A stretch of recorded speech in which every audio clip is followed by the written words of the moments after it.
Io credo che la notizia principale sia il fatto che Salvini ha abbandonato Zaia e i Veneti e che quindi 20 anni di propaganda leghista in Veneto si sciolgano oggi alla prova dei fatti. Il Consiglio dei Ministri ha nuovamente rinviato la firma dell'intesa, un'intesa che comunque non conteneva ciò che la Lega da anni promette in Veneto, non conteneva i 9/10 delle tasse, non conteneva il residuo fiscale. Si tratta di un'intesa che sta all'interno del quadro della Costituzione, ciò che il Partito Democratico ha sempre sostenuto. Noi continuiamo ad attendere, però crediamo che non sia più ora di trovare scuse, l'idea di scaricare la colpa sui 5 Stelle non si regge. Se c'è un governo che ha fatto un contratto nel quale c'è anche l'autonomia, lo applichi e porti a casa i risultati. Autonomia, mi corregga se sbaglio, tema per il quale anche il Partito Democratico all'epoca del referendum si schierò con il sì, se non erro. Esattamente, ovviamente questo è un tema che ha creato sempre un'accesa discussione, però noi sappiamo interpretare quella che è la voglia dei veneti, che è quella di avere la possibilità dentro la Costituzione di avere servizi migliori utilizzando in maniera efficiente i soldi che si producono in Veneto.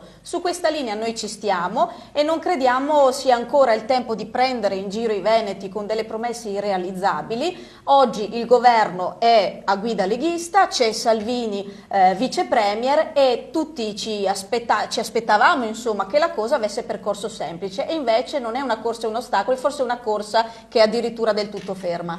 Zai ha detto che insomma adesso inizia la trattativa politica, sarà una bella trattativa secondo lei? Ma io credo che quando si è all'interno di un partito si deve essere anche trasparenti. Quando il Partito Democratico e il centrosinistra sono stati al governo hanno portato i risultati, nel 2001 inserendo l'autonomia in Costituzione e nello scorso governo con la preintesa. Oggi la filiera è tutta leghista, dal vice premier fino al governatore del Veneto. Non ci sono più scuse, che facciano questa trattativa politica, che si mettano d'accordo con i 5 Stelle, ma che portino a casa questo risultato sul quale continuano a fare propaganda senza però portare i fatti. Come giudica il prossimo 4 marzo sarà un anno, no, dalle elezioni, non dal governo, perché poi il governo si è formato settimane dopo. Però insomma come giudica a distanza di quasi 12 mesi questa esperienza dell'esecutivo? Ma io credo che rispetto a grandi slogan i risultati siano stati pochi e anzi in contraddizione. Abbiamo sentito di parlare di lotta al precariato e la disoccupazione è aumentata.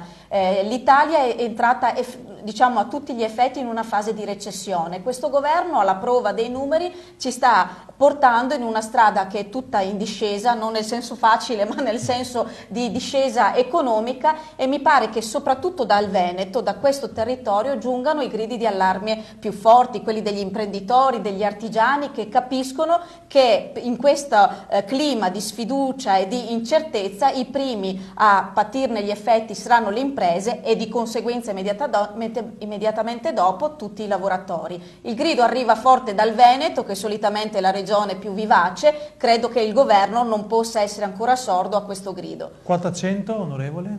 Ma anche questa è una misura che ha provocato molte aspettative, ma della quale ancora ci sono tanti aspetti oscuri. Io stessa ho colto un grido d'allarme sempre che viene dal mondo della sanità. Per esempio nel nostro territorio l'applicazione della quota 100 nel settore sanitario provocherebbe una grave carenza di medici se ovviamente questi aderissero a questa opportunità. Quindi stiamo attenti quando promuoviamo una misura anche agli effetti che questa avrà anche nei servizi pubblici, per esempio. Quindi noi attendiamo anche su questo delle chiarezze, sapendo che quota 100 deve essere qualcosa che consente sì a qualcuno magari di andare in pensione prima, ma bisogna capire a quale costo. Grazie a Sara Moretti per essere stata con noi, linea che può tornare a Pordenone.